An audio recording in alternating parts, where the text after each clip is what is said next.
Bonjour Laurence. Bonjour Valérie. Grande question, quand on possède un logement qu'on souhaite le louer, est-ce qu'il vaut mieux le louer vide ou meublé?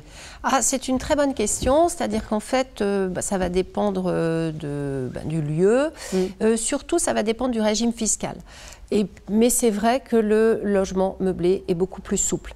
Pas d'encadrement de loyer, la fixation du loyer libre, pas de durée, c'est 1 an, il n'y a pas les 3 ans comme on peut trouver dans la location vide, pas de procédure de trêve hivernale, procédure d'expulsion plus rapide.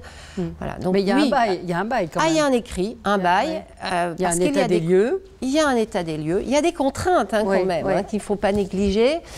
Tu dois par exemple équiper, selon une liste bien précise qui est donnée par le préfet, d'un certain nombre de mobilier, d'ustensiles, d'équipements. Voilà, de manière générale. L'intérêt, c'est un intérêt fiscal?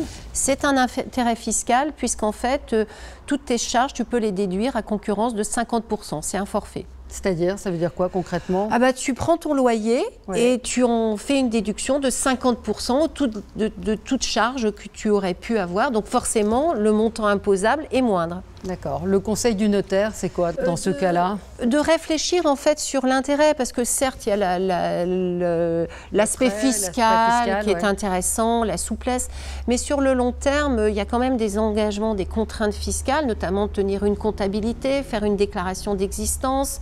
C'est une déclaration à part qu'il faut faire aux impôts. Ce sont des déclarations qui engagent sur le long terme, et puis parfois, c'est pas toujours un cadeau. Il y a aussi un turnover des locataires. Donc c'est vraiment une réflexion plus globale. Est-ce que j'ai intérêt d'avoir ce type de logement qui n'a rien à voir avec la location vide? Merci Laurence. Merci Valérie.